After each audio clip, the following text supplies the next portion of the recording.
I remember the first time I seen the hashtag, it was #SARS. I saw Burna Boy posted. I'm like, I thought he was talking about coronavirus. I don't know if this requires a hashtag. I think we all want to end that.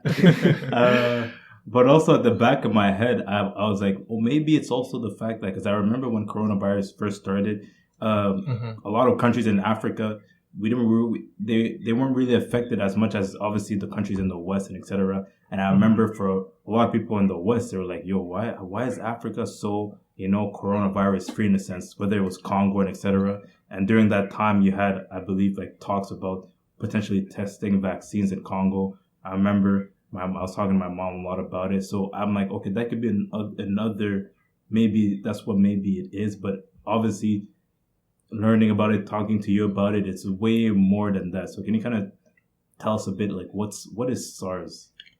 So SARS stands for like Special Anti-Robbery Squad.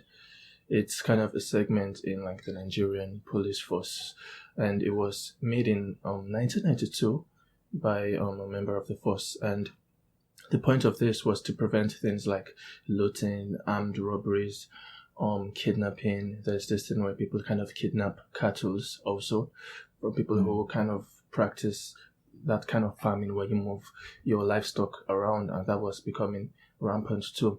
So basically they were created to enforce some kind of order, and they were supposed to be almost like, I wouldn't say a secret service force, but they were not wearing like uniforms, so they looked like regular civilians.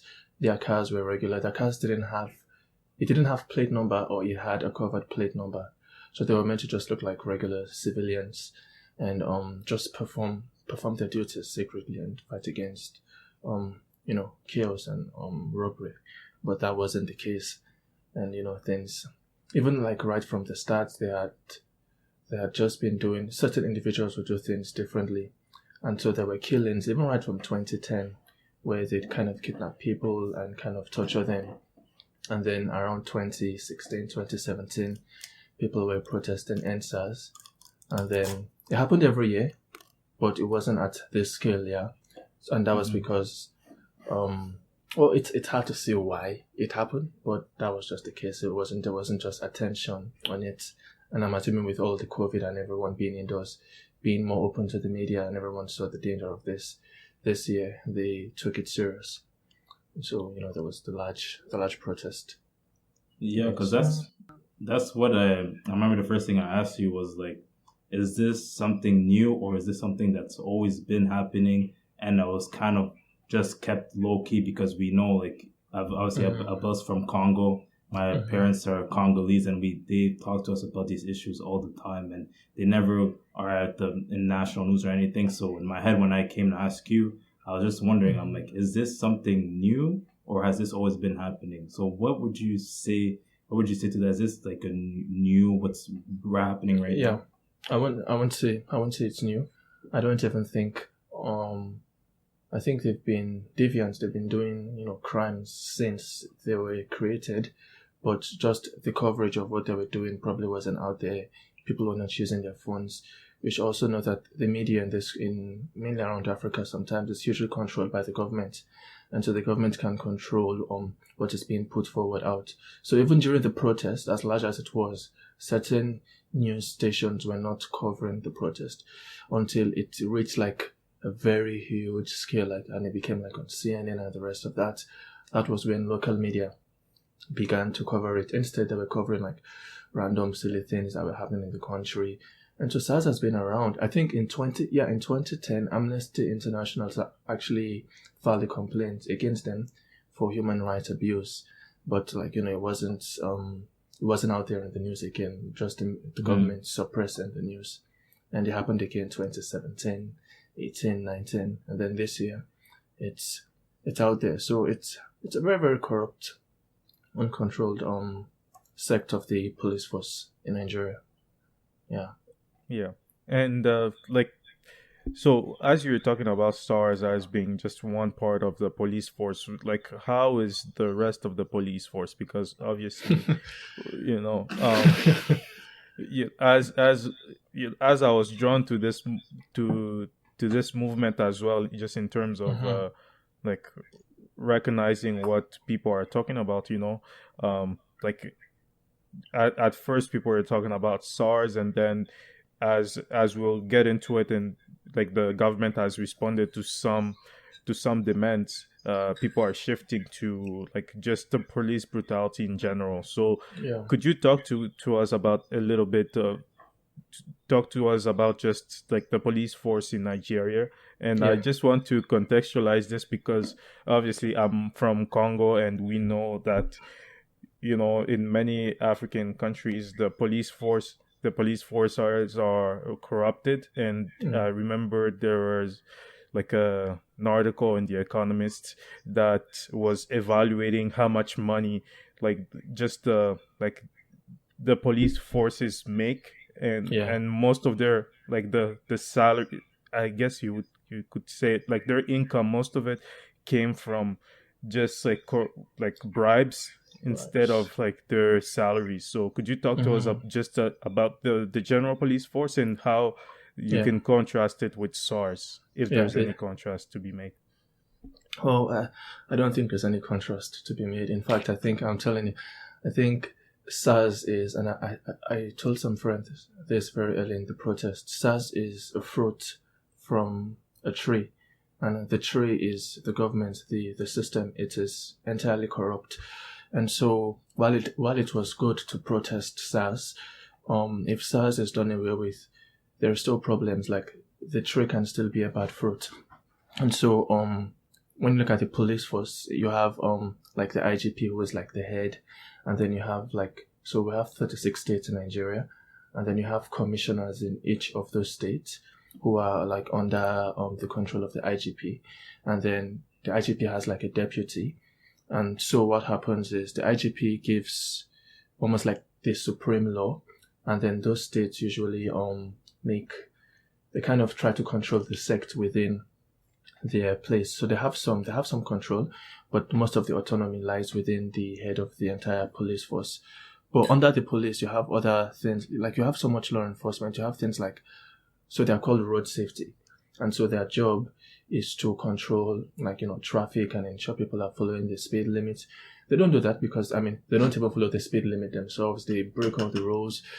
What they just do is they wait at the traffic light, and then they wait for you to come, and then they take money. And the traffic lights also are not working, so the funds, the taxpayers' money, it's not going towards making the place more habitable. Like those lights are they're not traffic lights, they're just lights. Like you just see the lights, it's like it's not doing anything. And so the police force is very, very corrupt, and the reason why most of them get their money from bribery and extortion is because the way the funds are supposed to be distributed is supposed to be a top-down process where from the top they begin to disperse the funds and how it will be shared based on people who are hired. And you'd normally expect the top people to earn, more than those who are at the bottom. But what you have is the top, they earn everything. And those at the bottom, they almost earn like nothing. And so what do you expect them to do? They have to go and fend for themselves. Not that it's being justified, but you begin to see how the problem is where those people who are the regular police on the street, they have to earn enough money that they will not be pushed to be able to extort and chase down random people to extort money from them. Right? And so in Nigeria, we have this thing, it's called the Police Regulation Act. And it was made in 2000, amended in 2004. And it's supposed to regulate how the police operates in the country. And so they have a council, and it's in this council, the chairman is like our president, and then you have other state governors and everything like that. So basically this act outlines how the police will communicate with citizens. And under this act, the police cannot stop you for no reason without any suspicion. So it's either they have seen you doing something, almost like an eyewitness themselves, or they have someone who is an eyewitness who can testify to what you have done. And if they are to stop you by themselves for no reason, there has to be a tangible thing, like maybe you match a description or like a search warrant or something like that. But what you have here is they stop you not because they have suspicion, but because they want money, or they're just trying to find random suspicions. And then when they stop you, they detain you you almost have no court hearing. And then based on that act, you're given between 2 to 3 months when you're detained to have a court hearing. If not, you're supposed to be released. But that doesn't happen. Like, people are detained for almost like eternity, and some get killed. And so they don't even follow the law that they pass. Like, the act is just, it's just like a paper. It's just, okay, we've done this, we've done that. Like, they don't do anything. And so the whole system is corrupt. If it was just the police outside, then that would have been, at least those on top would have tried to enforce the act, but that's not the case. So the government is corrupt, and the police also. Mm-hmm. Yeah, and I remember you told me a story about, I think, I'm not sure if it was a friend that was in jail too, like under whatever suspicion they'd drawn up to him. Like, can you tell us a bit about that? Oh yeah, so what happened was, during the election we had in that was 2019, that was last year. We had presidential election last year. There was this candidate, his name is Showari, kind of popular in Nigeria. And so he's an activist, he's a socialist activist. He was the president of his university back then, and so he's known for his activism. Like, he has been, campaigning for things and against corruption. And so because of his outright stance against corruption, he was calling for a revolution. And so the hashtag was called Revolution Now. And he was basically calling for the people to stand up and speak up against the government and all their corruption. And the government, obviously, who are corrupt and don't want to, be called out for this, try to silence him. And so they had him arrested. They had him kept for no reason. He was tortured. He was beaten. Under Nigerian Constitution, around Chapter 4, where it has human rights, you are not allowed to be tortured. Like, you can't. They have to respect you. They have to respect you. What can happen is, if the court gives a decision, then they will follow the court's decision. If that is, time in jail or death sentence, but they can't just torture you. But he was tortured for no reason, and so a couple of artists began to speak out against it, like Davido, Wale Soyinka, Fowles, and everything, even Amnesty International. And there was a point where he was released by the court, and while he was released by the court, DSS, which is the state service, came into the court. They basically barged into the court, and they arrested him again. And so it's like, here you have them breaking the law. Like, the court are supposed to be the ones who interpret the law and, who say what is, who make the judgment. But here you had just outright corruption. So the government is against people just speaking out against them, like against corruption. They're just against it. Like, you can't speak out. It says you have freedom of expression and liberty, but not in the country, not in Africa.